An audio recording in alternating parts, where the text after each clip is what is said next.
எல்லாருக்கும் இனிய வணக்கம். ஒரு நாட்டில் அரசன் நல்லா தான் வாழ்ந்துட்டு வந்தார். கொஞ்ச நாளாக அவருக்கு மன நிம்மதி இல்லாமல் ஏதோ அந்த நாட்டுக்கு துன்பம் வர்ற மாதிரி அவர் நினச்சிட்டு இருந்தார். அப்புறம் இதுக்கு என்ன காரணம் அப்படின்னு நினச்சி அதை தன்னுடைய நாட்டில் இருக்கிற ஜோசியரை கூப்பிட்டு கேட்டார். அந்த ஜோசியர் சொன்னார், உங்களுடைய ஜாதகத்தை கொடுங்க, நான் பார்த்துக்கிறேன் அப்படின்னு சொல்லி அந்த ஜாதகத்தை வாங்கி அலசி ஆராய்ச்சி பார்த்துட்டு, அரசே, உங்களுடைய ராசிக்கு பச்சை நிறம் தான் பொருத்தமாக இருக்கும். ஆனால் நீங்கள் பார்க்கக்கூடிய பொருளெல்லாம் பச்சை நிறமாக இருந்தானா உங்களுக்கு நல்லது நடக்கும், இந்த நாட்டுக்கு நல்லது நடக்கும்னு சொல்லி அவர் சொல்லிட்டாருங்க. அப்புறம் அதை கேட்ட உடனே அரசன் நினச்சி யோசனை பண்ணார். சரியா, பச்சை வர்ணம் பூசணும் அப்படின்னு சொல்லி வேலையாட்களை கூப்பிட்டு அந்த ஊரில் இருக்கிற பொருள் எல்லாருக்குமே பச்சை நிறமாக மாற்றிட்டு இருந்தார்.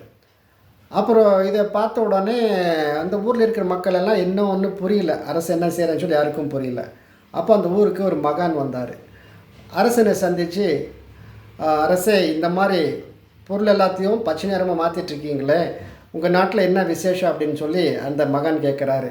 இல்லை, என்னுடைய ராசிக்கு பச்சை நிறமாக இருந்தால் தான் எனக்கு உடல்நிலை நல்லா இருக்குமா, என்னுடைய மனநிலை நல்லா இருக்குமா அப்படின்னு சொல்லி அப்படி அவங்களுடைய கருத்தை எடுத்து சொன்னார். இதை கேட்ட உடனே அந்த மகான் கெலகலன்னு சிரிச்சிட்டாராம். என்ன அரசே, எப்படி இருக்கீங்க, உங்களுக்கு வேண்டியதெல்லாம் மாற்ற நல்லா இருக்குமா, இப்போ இந்த எவ்வளோ காசு விரயமாகுது, எவ்வளோ பணம் செலவாகுது, இதெல்லாம் மக்களுடைய பணம் தானே, இதை இப்படிலாம் செய்யக்கூடாது அல்லவா, அதுக்கு நான் என்ன பண்ணணும் அப்படின்னு கேட்டாரா. இப்படியெல்லாம் நீங்கள் பச்சை நிறமாக மாற்றுறதுக்கு நீங்கள் ஒரு பச்சை கண்ணாடி, சரியா, நிறமாக பச்சை கண்ணாடி அணிஞ்சிருந்தானா பார்க்குற பொருள் எல்லாமே பச்சை நிறமாக தெரிஞ்சிருக்குமே அப்படின்னு சொன்ன உடனே அந்த அரசன் அதை கேட்டு வேர்த்து விறுவிறுத்து, அப்பா, நான் எதிர்பார்க்காத பதிலை இவர் சொல்லிட்டார் அப்படின்னு சொல்லி அந்த அரசன் தன்னைத்தானே தவறை உணர்ந்தாரா. மகன் சொன்னதை கேட்டாரா, நான் தவறு பண்ணிட்டேன், என்னுடைய சுயநலத்திற்காக இதை பயன்படுத்திட்டேன், இப்படி பண்ணியிருக்கக்கூடாதுன்னு சொல்லி அந்த அரசன் மன்னிப்பு கேட்டாரா.